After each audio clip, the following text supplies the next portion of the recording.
All right, what's up, fellas? Let's get fired up because it's week 3 of college football, and I'm pumped because one of my dear friends, Billy Liucci, is rocking it in the Barstool office today up here for a big weekend. He's doing it all, but good start. Wait, get the mic.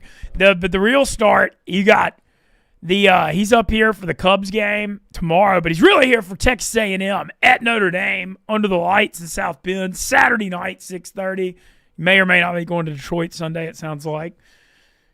You're on the fence. Big weekend, though. I want to go. I need to do the whole thing, right? Wrigley, Yeah. touchdown Jesus, and Detroit, little Dan Campbell. I mean, you're already all the way up here, and you got your boy Dan Campbell coaching the lines up at 0-1. A lot of Chicago people looking forward to that game. Well, I don't know if they are after Monday night. They look good for a while. First half. I mean, if there were 30 minutes in a football game, they'd feel good. They were up 10 in the fourth. Yeah, I would say 45 minutes, really. Yeah. But so anyway, Billy up here for the A&M Notre Dame. Some background on Billy. Just we hung out a lot in Omaha 3 years ago. But check out TexAgs.com. All things Texas A&M. Actually, Casey Smith worked for him right out of college. Casey was there and then went to ESPN and then came back. And so you launched your career. Yeah, I'll take full credit for that. No, not really. She went to Boston first and then landed with you guys in New York. So I think Dave can probably take a lot more credit than I do for that one. That's fair. Well, also we're gonna run through a huge week 3 slate of college football chat. If y'all got any questions, let us know too. If you want to ask about any games, we'll be running through the DraftKings Sportsbook stuff as well. Let's start with A&M Notre Dame. A lot to get to with this game. Mike Elko, season 2. Marcel Reed, super athletic quarterback. You know, won some games with his legs last year, specifically LSU. He's a talented passer. You know, work in progress, but definitely hasn't. A&M's got some dudes out wide, specifically Concepcion from NC State. A lot of speed. First 2 weeks, I thought it was a gorilla. I mean, UTSA's good. I thought that was an impressive week 1 win. Beat Utah State last week. Notre Dame off the week 1 Sunday night loss against Miami. Bounce back spot for them. This game last year, 27-13 Notre Dame, I believe, and Elko's first game. 23-13. I think 23-13. I feel like every Notre Dame game is like 23-20. Yeah. I mean, it's like the same. They play like they're never shootouts. Freeman, knows how to win close games, but they don't really blow people out. So going into this one, I mean, how are you feeling about A&M here? It's funny because you mentioned that game last year. It was 13-13 with like 2 minutes left. And I think a week later, Notre Dame lost to Northern Illinois. And you're going, gosh, what does that say about A&M? And then they play for the national fast forward, the Aggies were 7-1 and ranked in the top 10, and Notre Dame went on, to play for the national title. It's a lot different for A&M this year, Mintzy. It looks that last year in that game, the Aggies had 3 defensive linemen that went in the first or second round. Shamar Stewart, Shamar Turner, who's here in Chicago with the Bears, and Nick Scorton. So they were built, really, I think, to stand in there against Notre Dame. Ultimately, Jadarian Price had a long touchdown. Jeremiah Love had one that kind of broke the back there at the end in the final couple minutes. And Riley Leonard was terrific at getting 3 yards when you needed 2. Yeah, they would just always use his legs in every short yardage situation. And just they stayed ahead of they were just kind of one step pushing forward the whole game. A&M was one step on their heels. The Aggies are built a lot differently this year. So what I'm wondering Saturday night is, can they match? It might be A&M with the playmakers. Notre Dame still got Love and Greathouse and Faison and Price, but you mentioned them. Casey Concepcion, he was sensational at NC State. He's really explosive. Saw the figures. He got $1 million. I saw the thing too. Yeah, he's worth it though.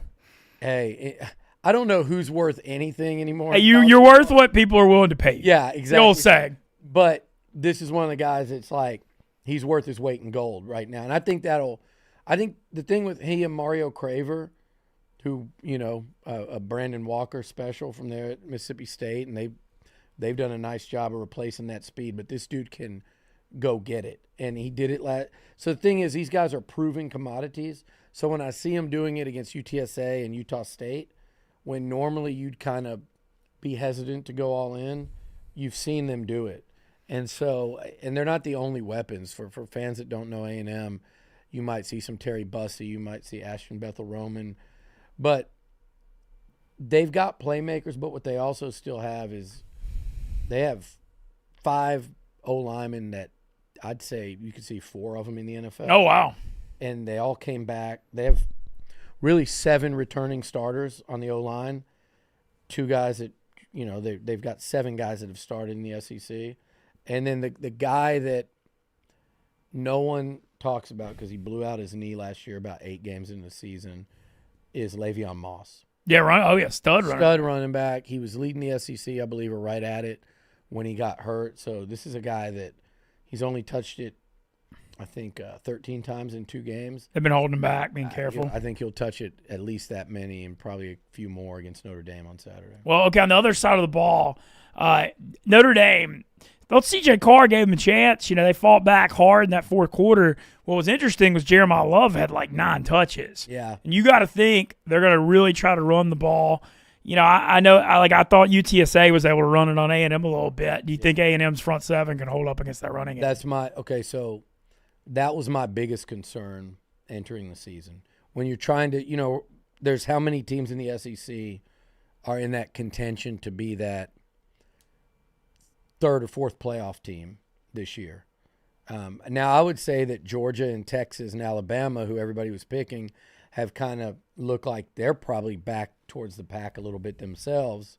But there's feels like a half dozen teams that are kind of, you could mention them at 9-3 or 10-2.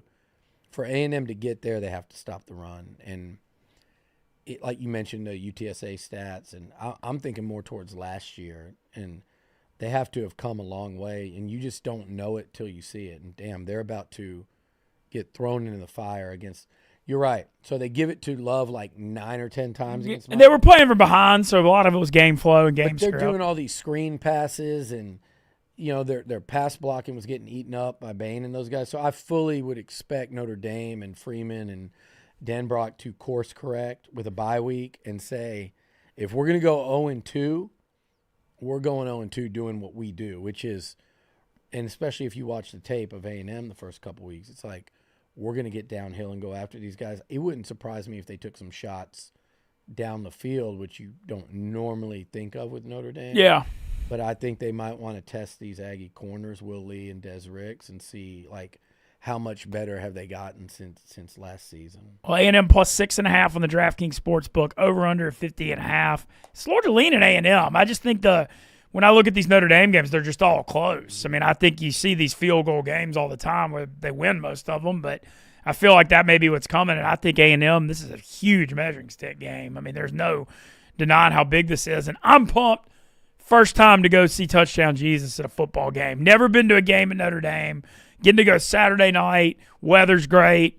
What better place than this? What better time than now? If I don't go now, I'll never go. The weather, because I'm pretty sure, like in the last hour, I saw some potential rain. I may have jinxed the weather, but it doesn't matter. It's Touchdown Jesus. Yeah, well, either way, if we're getting poured on in front of Touchdown Jesus, I'm excited. Also this weekend, want to mention Saturday, the Paul Chicago 5K at Montrose Riverfront, 7:30 a.m. start.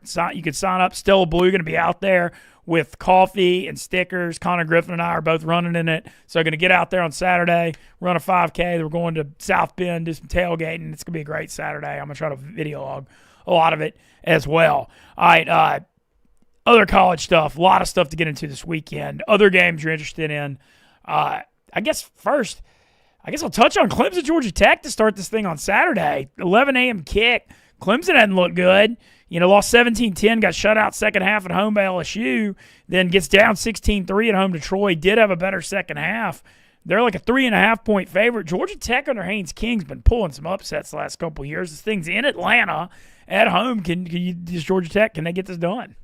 Talking about we're sticking to an A&M theme with Haynes King. Yeah, I know, yeah. We were just talking to Hannah from Appalachian State, and Haynes quarterbacked that game at Kyle Field that I have forgotten, blocked from my memory. But no, I think he's pound for pound, he's the toughest quarterback in college football.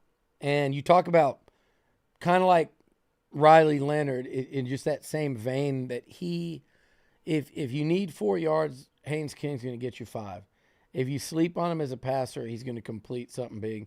He has had a propensity since he's been at Georgia Tech to score some nice wins. Really came within, I would say, one terrible play call of beating Alabama in Tuscaloosa his first year as a starter. They got down there on the 1 Yeah, and he was hurt a lot in his A&M career too. Got down against Bama at the 1 yard line with Devon Achane in the backfield and didn't even use him as a decoy, much less give him the ball. But Haynes will do it, and man, I think with the way the Clemson's offense is playing against that Brent Key defense, Georgia Tech, they're physical. Oh yeah, they're fast. They're well coached, and it's a struggling offense already.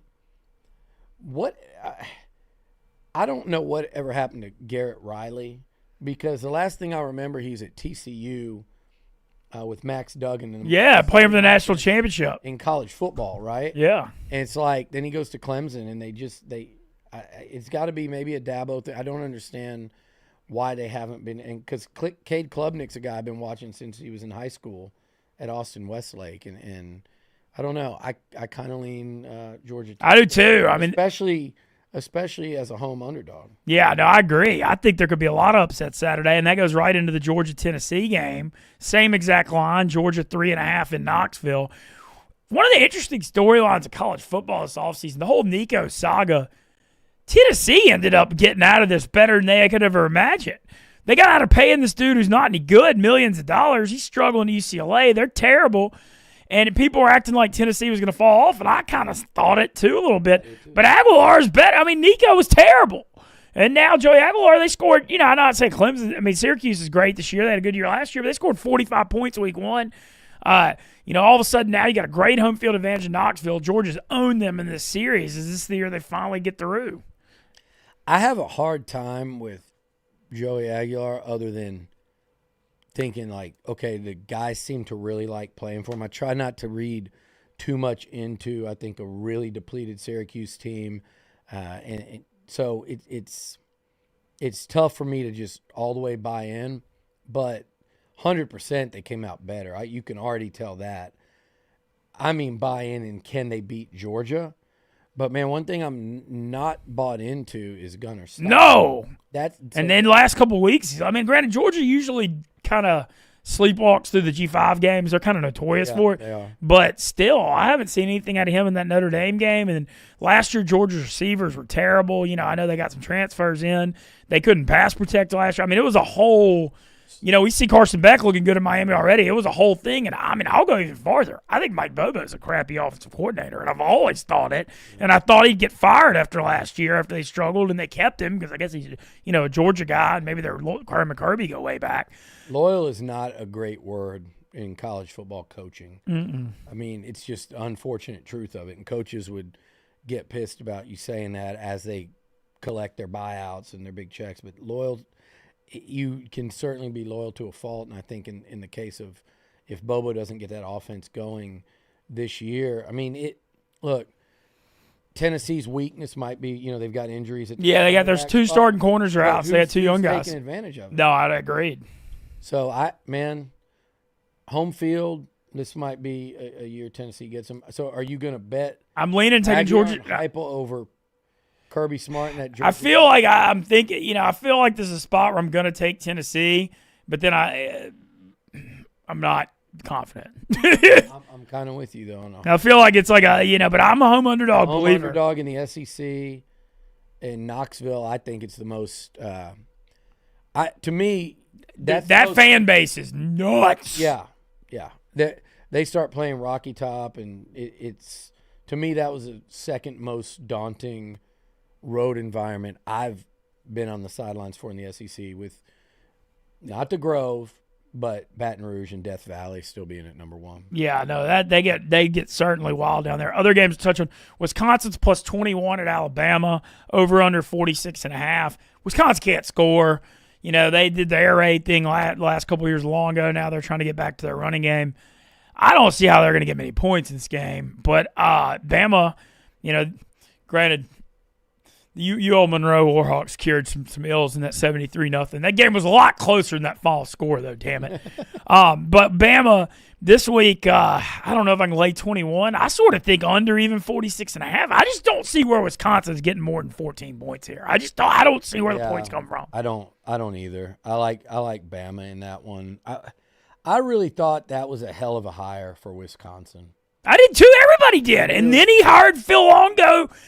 I couldn't believe it because he was so good at Cincinnati. I mean, that team made the playoffs, and you saw Sauce Gardner in the NFL, and they had a lot of talent, Jerome, Ford, and Fickle's a great hire. And then you go to Wisconsin, and you're like, you know what I want to do in Wisconsin, where we got all these great O-linemen and nobody that can run. We're gonna run the air raid. Don't you just wish? Like, what's going on? Play it in the snow? What are you gonna try to grab the 2-star Florida kids that can't get scholarships anywhere else? That'll play real good against Ohio State and Michigan and Penn State, right? I just don't understand how that happened.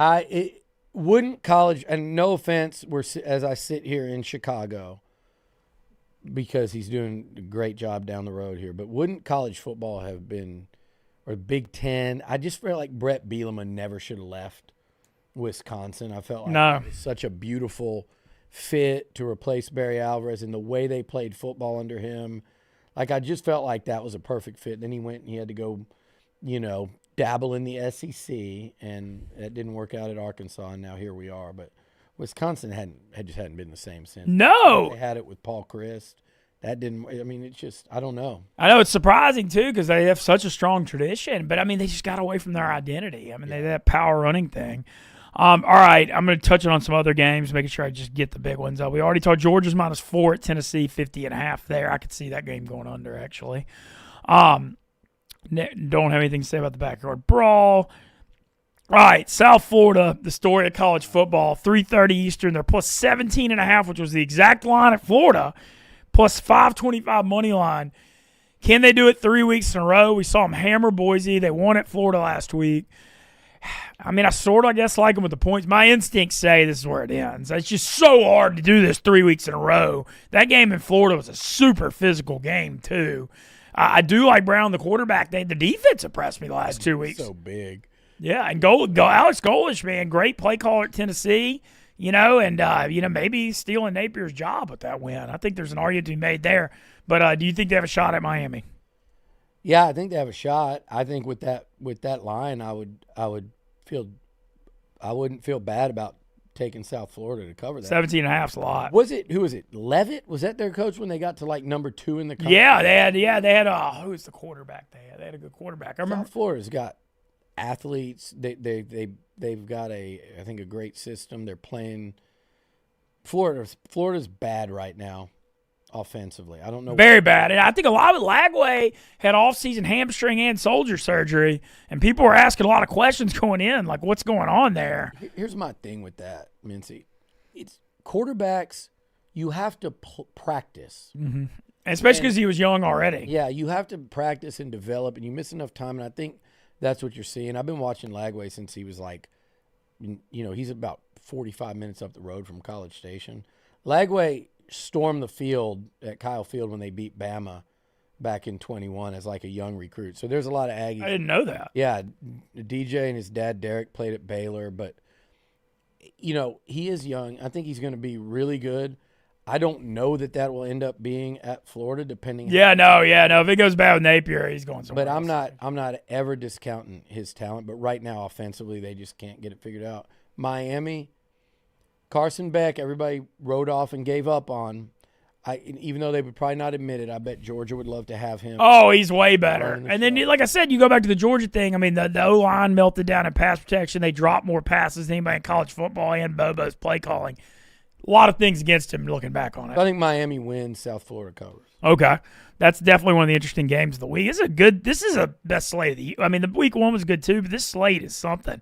Arkansas, Ole Miss, a lot of storylines there.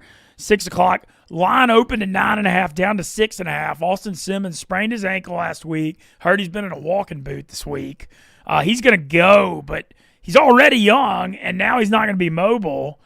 It's a lot going against him there. These Arkansas Ole Miss games, man, they're always just they're sticky. There's just stuff in college football where certain games are sticky, and these are always like that. Ole Miss beat the hell out of them last year, but that's the only time that's happened. They beat them. And Arkansas has been talking. My buddy in Little Rock listens to their radio. They've been talking up that game last year. Taylor Green in his second year in the Petrino system. Arkansas's defense sucks, though. They're weak up front. Their best defensive tackle's out. So I think Ole Miss is going to run the ball with Lacey, who's leading the SEC in rushing. I don't know that I'm taking Ole Miss laying the points. I just hope they get out of here with the win, especially with Simmons being banged up. Simmons is a wild card. And by the way, you talk about A&M and like Marcel Reed. There's a couple quarterbacks that I felt like were getting too much love during the offseason. And you're sitting there, and I was arguing from my seat in College Station. So it's like immediately comes off as bias. But to me, I'm looking at what Marcel did last year versus that tiny sample size of Austin Simmons and going, why isn't anybody talking about number 10 in maroon and white? I thought Simmons needed to go out and prove it and show it more. And 4 interceptions through 2 games. Yeah. And then that sprained ankle. I think Ole Miss has some questions. I think that Arkansas has the quarterback advantage in this game. And Arkansas thinks they're good every year until they're not. And so the Aggies always catch them in September, and it's always a brutally tough game. Yeah, A&M's won a close game in that game. I've watched the same game for 10 years. Yeah, it's the wild. Hey, Arkansas fights as a big underdog, and A&M always barely wins. Yeah, whether it's Christian Kirk, Trevor Knight, Josh Reynolds, Kellen Mond, somebody always, Myles Garrett, somebody always finds a way to. Yeah, it's the same game every year. It literally, it's the same thing every year. And then they kind of they tank. But they're real confident early. I think they're going to go into Oxford very confident. I think that's a last possession kind of game, and I like Arkansas to cover. Yeah, I'm worried about. I'm nervous about it a little bit. I do love the fact it's a night game because the Ole Miss atmosphere is like people. I don't know if enough people have talked about it. The Ole Miss atmosphere used to not be the best at home, and those night games are crazy now. They've got laser shows and drone shows. Ole Miss will play like Corey Hart in the fourth quarter. And it'll still feel like electric environment. This one's so important. But I think the big thing on the Ole Miss, though, when DraftKings releases the props, whatever Quan Lacey's over is, I think he could run for 150 plus. Yeah. And a couple touchdowns in this game. But hope the Rebs get out with the win. Another game I want to mention. We got to talk Florida LSU. Yeah. Florida. This line opened at LSU by 9.5. It's been bet down to 7. This over-under opened at like 49.5 or 50, bet all the way down to 46.5. I see why that's happened. LSU, 17 points against Clemson, 23 last week against Louisiana Tech. You went into the year looking at Nussmeier, Heisman candidate, receiving core with Berrien Brown and Aaron Anderson and Chris Hilton and just tons of studs everywhere. Nick Anderson, the Clemson. But this offense hadn't been in a rhythm. It hadn't gotten untracked. They had an injury on the offensive line. Trey'Dez Green, the young stud tight end, he's out this week. And then on the Florida side, you mentioned it last week. I mean, that offense, their defense played fine last week, but their offense didn't look good either. I kind of almost feel similarly about Florida LSU as I do Ole Miss Arkansas. It's just like one of those games where the LSU Florida have played every year, and these games are always, no matter what the freaking rankings or whatever, man, crazy stuff happens in the series. And I think Florida's going to come fight here, I think. Have you taken a peek at Florida's schedule? Yeah, they may not win another game if things go bad. It goes at LSU, at Miami, and then Texas, and then at Texas A&M. I feel like this is as big a must-win game as a coach could have coming off of South Florida and with what lies ahead. So, yeah, LSU is going to get their best shot by far. I think it's going to be the most desperate Florida team that we see this season. And you talked about how that rivalry is.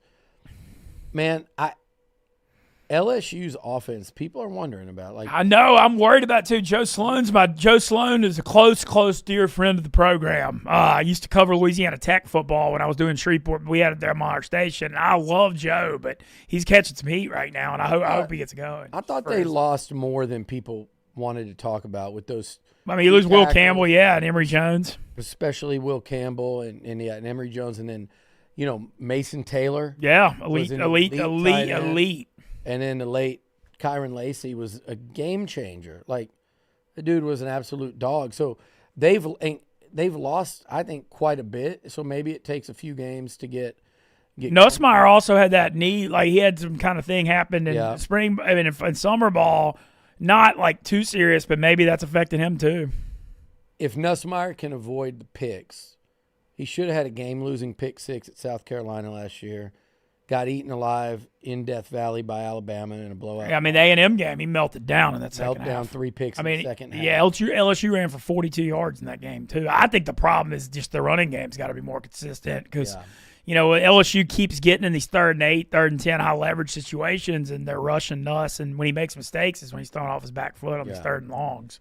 I think this is a big game for Nussmeier. Like, not about do you want to be a Heisman contender, but, like, are you – good enough to kind of put the team on your back, along with that defense that looks very improved. But are you good enough to kind of put the scoring load on your shoulders and carry LSU home in these SEC games without making those costly mistakes? I think he does this weekend. I think LSU wins and covers. All right. Vanderbilt at South Carolina is an interesting one, too. So South Carolina murdered them last year. When Vandy was, like, getting hot, South Carolina's front seven just ate them alive. That defense was so elite last year. They beat them 38-7 in Nashville. This is kind of one of those games where I think it's important with Pavia and Haynes King at Georgia Tech, too. These guys are better early in the year before they get banged up because they run so much. And so I think there's more value on them early than there is in November just because their styles. This is like a spot where everybody's on Vandy this week. And I think it's a little bit of a fallacy because everybody's looking at they both just played Virginia Tech. Yeah. But the common opponent thing is like a lot of times that's like a bad way to measure stuff. And South Carolina did struggle with Virginia Tech. They ended up covering because they had a punt return and the bomb to Nick Harbor. Vandy was down early and just murdered them in that second half last week, 44-20. We were on Vandy. I feel like everybody and their mom is on Vandy this week. Vandy went from 5.5 down to 3.5. South Carolina also has an awesome home field edge in night games. This is one where I think – I'm not saying I'm taking South Carolina, but I think I'm trending toward not drinking the Vandy Kool-Aid here. I was drinking the Vandy Kool-Aid earlier in the week. I love Diego Pavia. Oh, yeah. Just like – the Money Man Sale Part 2. And not only, he kind of patterns his game after that, and that swagger and that confidence, and it bleeds into that team. But if he's – like a young version, of Johnny. The Lenora Sellers is like a young version of Cam Newton over there, and that is one of the toughest places also to play in the SEC. By the way, as we're sticking into this former A&M quarterback theme, you know who else was a former A&M quarterback? Who? Eli Stowers, the All-American tight end at Vandy. I didn't realize that. He could be an X factor in this one. It's hard to go against South Carolina at home, although they didn't look good. Sellers has not looked great through 2 games, and they did not look good against South Carolina State. Mm-hmm. But I'm going to go with them at home. Yeah. And Storm. And then the last one I want to mention that I'm keeping an eye on because I'm close to it because I've gotten to be such good friends with John Sumrall. Yeah. Mintzy, the quarterback for Tulane. I mean, you can't blame him. It's like the Steve Miller Band. He took the money and ran to Duke. He got like $4 million a year. You can't blame him. But then, the scheduling god sometimes with karma has to come back to New Orleans for an ESPN2 Saturday night game that every Tulane player and coach has triple-starred after he left. And this line movement has been crazy. Tulane opens as a 2.5-point favorite. Duke got blown out by Illinois at home last week, so I thought Tulane would be favored. Gets bet to Tulane -3, and then all of a sudden it moves all the way to Duke -1.5 early in the week, which means there's some – my guess would be, because Jake Retzloff's not hurt for Tulane, it makes me think that there's some sharps that are all over Duke. They're just going to prove me wrong. I think Tulane's going to be ready for him, and I think Retzloff's better than Mintzy. And I know how much this game means to Tulane and to Sumrall, and they have like playoff aspirations as a G5 team. And it's a spot where the line movement weirds me out, but I'm on Tulane, I believe. I am too. I don't know if they're looking into that South Alabama game, but yeah, that was a tougher spot. Though I was talking to Sumrall after he was saying Northwestern had no speed at all, none, and so he was like, we're gonna have a lot more of a threat against South Alabama because they're faster next week on the road. And then it was also, them having this Duke game with Mintzy, and they got Ole Miss next week. last year was a little bit of a, if there was a spot for them to have struggled, I think that was it. And they didn't cover. They won by 2 with South Alabama scoring late, but I'm not reading too much into that. Summerall, but I don't think many A&M people even realize this, but the Aggies kicked the tires with him. He was a guy that Ross Bjork, who was at A&M, was at Ole Miss. Yeah, Summerall's an assistant at Ole Miss when Bjork was there. And he talked, I don't know onto what formal level, but they kicked the tires, look at him. And it was like he needs that in-between stop before he makes a jump to let's say an SEC school. But he came away, I remember he told me that guy's so impressive. He's almost like a young Kirby Smart, and he's going to be at the big time really soon. I'm going to go with him, and like you said, Retzlaff. Notre Dame was behind the scenes, and I don't know if that had to do with C.J. Carr's camp, and maybe we'll see what he's about on Saturday, obviously, as he goes against Marcel. But they were really trying behind the scenes to beat out Tulane when he was, after the stuff happened at BYU. So, again, I agree with you. I think the quarterback advantage, and I think Summerall's like a rising star in coaching. I do too. Yeah, absolutely. Well, also I got you here. I want to hear. So Billy, treasure trove of all the old school A&M stories. I know you're close with Johnny. Also Dan Campbell, your former college roommate, one of your best friends.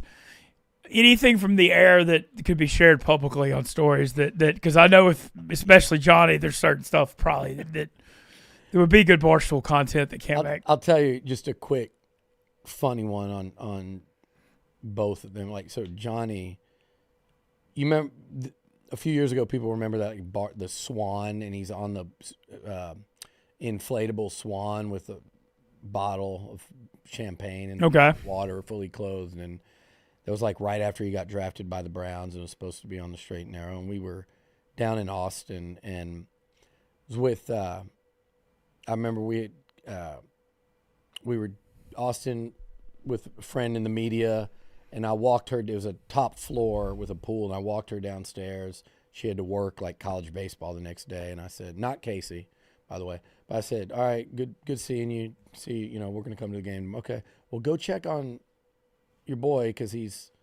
I'm like, no, he's fine. This is low key for him. I go upstairs back to where the bar was and the pool, and he's fully clothed, soaking wet. I go, what happened? And he just goes, pointed to the swan floating in the pool. And I go, you didn't. I go, how long were you in there? He's like, it's a while. I said, why? He goes, I had the bottle of Dom, and I was pedaling, but I just kept going circle. One hand paddle. I go, oh, my God. I go, pictures? And he goes, no. I said, oh, good. He goes, a lot of video. Oh, man. A lot of video. And sure enough, the next morning, here he is with at an Austin club on an inflatable swan. So man. That was the story of that offseason for him. And then, the other Johnny story was, on the sidelines against Alabama, where he came up to me after, they'd missed a field goal that would have put him up 9. And he starts yelling, we're going to win this game. You go on your show. And he starts, F Nick Saban, F Kirby Smart, F Alabama, this is our day, and he goes and yelled and fumbled. He goes, what happened? I go, fumbled. You're back out there. He's like, we're going to score right now. You talk about it Monday. And 2 plays, touchdown. He comes running off the field, and he's like, so that was it. Dan, there's yeah. I don't know what Dan, I'll just put it this way about Dan. He is whatever you think he is, and the biting kneecaps and the post-game locker room speeches, and that is Dan, and all the coffee, and that's Dan to a T. And living with him was definitely an experience, but that's the best dude on earth. All right. To play for, to be friends with, he's just what you see from him is what it really is. And Dan will literally take the shirt off his back and give it to somebody. But yeah, there's a lot of Dan stories. Most of them are just him. The thing people don't know about Dan is just how damn funny he is. I think we used to come home after going, out to the bars, and every night we'd come home and watch Ace Ventura, followed by Dumb and Dumber on loop. And if you tried to go to bed before the sun came up around him, don't do it. Okay. Something's going to happen to you, so it was well known. Just outlast Dan, stay up till the sun comes up, appease him, and you'll be fine. So that was kind of wow. I would have loved to see that. It was you, Dan, and Shane Leckler punting the NFL for 20 years or 15 years for the Raiders. That's an all-time trilogy. Shane was the best, and Shane should be in the. It's funny that house should have, hopefully one day, a Super Bowl winning head coach, and Shane Leckler should be in the NFL Hall of Fame. He will be when they decide to put like a second punter into the Hall, because if you look up Shane Leckler and Ray Guy and make the comparison, that dude was on 2 NFL All-Decade teams. Wow. So let's get past this punter thing. How many Aggies you think will in the next 15 years will have gold jackets? I mean, Mike Evans is getting one. I think Shane will eventually. Who else? You're missing 2 obvious. Jake Matthews. I think probably Ring of Honor for the Falcons. Okay, I mean, he's had a hell of a career. Vaughn. Yeah, Von Miller for sure. Yeah, I guess he was older because he's not my brain, but yeah. And eventually, the guy in Cleveland. Oh, Myles Garrett, yeah. Yeah, wow. God, Von Miller and Garrett both, 2 of the best pass rushers ever. Pretty crazy. That is wild. Well, also, hey, man, you had the Hall of Fame punter. You have a Super Bowl winning head coach, hopefully Dan Campbell, if things break right. And you got the founder of TexAgs.com, Billy Liucci. I mean, what a house. Well, we're super excited about heading to Notre Dame. You're going to the Cubs game tomorrow, too? Cubs, Notre Dame, and then, hopefully Lions, Bears. I mean, Or stay in Chicago and watch, go find me a good, Bears bar. That sounds fun, too. There you go. Well, hell of a weekend up here in Chicago. We're going to get out of here. Shout out Dude Wipes, as always. And let's pick some winners tonight. Join the DraftKings stream with PFT and Big Cat. Commanders playing the Packers. PFT, big night. Green Bay, I believe, a 3.5-point favorite, over under 48.5. I lean the under. I think that total is too high with how Green Bay's defense looked week 1. That's a very high total, but we'll see. Looking forward to that game tonight. And I'm on Houston tomorrow night big against Colorado. Y'all take it easy. We're going to get out of here. Let's have a day, boys.